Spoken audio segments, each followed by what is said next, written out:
Qui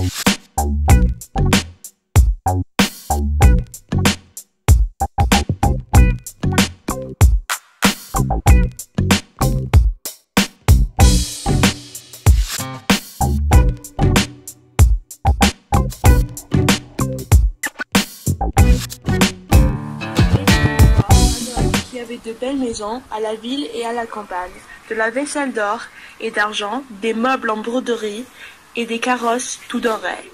Mais par malheur, cet homme avait la barbe bleue.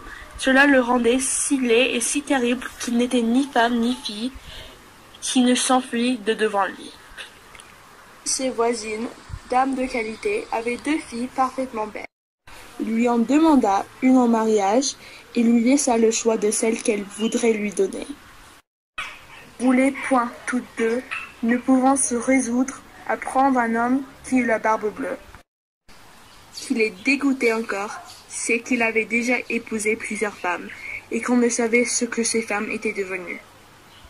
Barbe bleue, les mena avec leur mère et d'autres personnes en mes poings, et ont passé toute la nuit à se faire des malices les uns aux autres. Enfin, tout alla si bien que la cadette commença à trouver que le maître du logis n'avait plus la barbe si bleue et que c'était un fort honnête homme. Dès qu'on fut de retour à la ville, le mariage se conclut. Au bout d'un mois, la barbe bleue dit à sa femme qu'il était obligé de faire un voyage en province de 6 semaines au moins pour une affaire de conséquence. Voici mes clés. Pour cette petite clé-ci, c'est la clé du cabinet. Ouvrez tout, allez partout, mais pour ce petit cabinet, je vous défends d'y entrer. Et je vous le défends de telle sorte que s'il vous arrive de l'ouvrir, il n'y a rien que vous ne deviez attendre de ma colère. Oui. Le bleu, après l'avoir embrassé, monte dans son carrosse et part pour son voyage. Elle fut si pressée de sa curiosité, elle y descendit par un petit escalier dérobé, et avec tant de précipitation qu'elle pensa se rompre le cou 2 ou 3 fois. Étant arrivée à la porte du cabinet, elle s'y arrêta quelque temps, songeant à la défense que son mari lui avait faite, et considérant qu'il pourrait lui arriver malheur d'avoir été désobéissante. Mais la tentation était si forte qu'elle ne put la surmonter. Elle prit donc la petite clé et ouvrit en tremblant la porte du cabinet. Elle ne vit rien, parce que les fenêtres étaient fermées. Après quelques moments, elle commença à voir que le plancher était tout couvert de sang caillé, et que dans ce sang se miraient les corps de plusieurs femmes mortes et attachées le long des murs.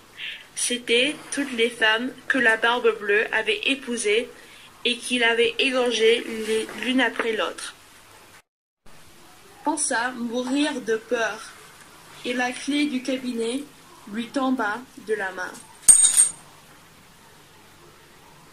Après avoir un peu repris ses esprits, elle ramassa la clé, referma la porte et monta à sa chambre pour se remettre un peu. Mais elle n'en pouvait venir à bout tant qu'elle était gagnée.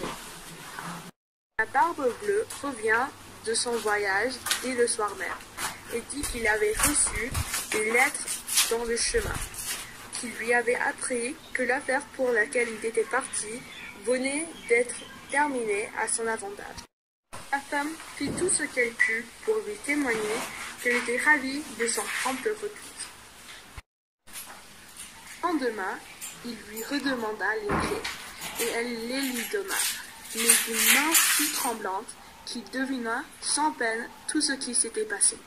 « Bien, lui dit-il, que la clé du cabinet n'est point avec les autres. Il faut, dit-elle, que je l'ai laissée là-haut sur ma table. Ne manquez pas, dit la barbe bleue, de me la donner tantôt. » Après plusieurs remises, il fallut apporter la clé. La barbe bleue, l'ayant considérée, dit à sa femme: « Pourquoi y a-t-il du sang sur cette clé ? » « Je n'en sais rien, répondit la pauvre femme, plus pâle que la mort. « Vous n'en saviez rien ? reprit la Barbe Bleue, je le sais bien moi, vous avez voulu entrer dans le cabinet. Eh bien, madame, vous y entrerez et vous irez prendre votre place auprès des dames que vous y avez vues. Il se jeta aux pieds de son mari, en pleurant et en lui demandant pardon. « Il faut mourir, madame, lui dit-il, et tout à l'heure. »« Puisqu'il faut mourir, répondit-elle, en le regardant, les yeux baignés de larmes, donnez-moi un peu de temps pour prier Dieu. »« Je vous donne un quart d'heure, reprit la Barbe Bleue, mais pas un moment davantage. » Lorsqu'elle fut seule, elle appela sa sœur et lui dit « Ma sœur Anne, monte, je te prie, sur le haut de la tour pour voir si mes frères ne viennent point. Ils m'ont promis qu'ils me viendraient voir aujourd'hui, et si tu les vois, fais-leur signe de se hâter. » La sœur Anne monta sur le haut de la tour. Cependant, la Barbe Bleue, tenant un grand coutelas à sa main, criait de toute sa force à sa femme « Descends vite ou je monte là-haut. » « Encore un moment, s'il vous plaît, lui répondait sa femme, et aussitôt elle criait tout bas « Anne, ma sœur Anne, ne vois-tu rien venir ?»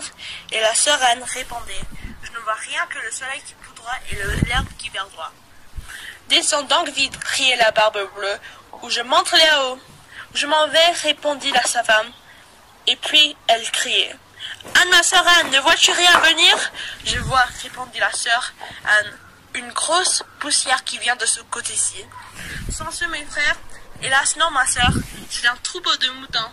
Ne veux-tu pas descendre ?» criait la Barbe Bleue. « Encore un moment, répondit sa femme. Et puis elle criait « Anne, ma sœur Anne, ne vois-tu rien venir ? Je vois deux cavaliers qui viennent de ce côté-ci, mais ils sont bien loin encore. »« Dieu soit loué, s'écria-t-elle un moment après. Ce sont mes frères. Je leur fais signe tant que je peux de se hâter. » Barbe Bleue se mit à crier si fort que toute la maison en trembla. La pauvre femme descendit et alla se jeter à ses pieds toute éplorée et toute échevelée. « Cela ne sert à rien, dit la Barbe Bleue, il faut mourir. » Puis la prenant d'une main par les cheveux et de l'autre levant le coutelas en l'air, il allait lui abattre la tête. La pauvre femme, se tournant vers lui et le regardant avec des yeux mourants, le pria de lui donner un peu de temps pour se recueillir. Dit-il, recommande-toi bien à Dieu, et levant son bras, en heurta si fort à la porte que la Barbe Bleue s'arrêta tout court, en ouvrit et aussitôt on vit entrer deux cavaliers qui, mettant l'épée à la main, coururent droit à la Barbe Bleue.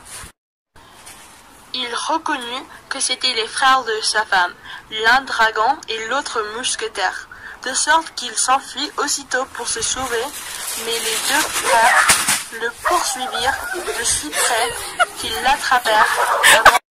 Ils lui passèrent leur épée au travers du corps et le laissèrent mort. La pauvre femme était presque aussi morte que son mari et n'avait pas la force de se lever pour embrasser ses frères. Il se trouva que la Barbe Bleue n'avait point d'héritier, et qu'ainsi sa femme demeura maîtresse de tous ses biens. Elle en employa une grande partie à marier sa sœur Anne avec un gentilhomme dont elle était aimée depuis longtemps. Une autre partie à acheter des charges de capitaine à ses deux frères, et le reste à se marier elle-même à un fort honnête homme qui lui fit oublier le mauvais temps qu'elle avait passé avec la Barbe Bleue.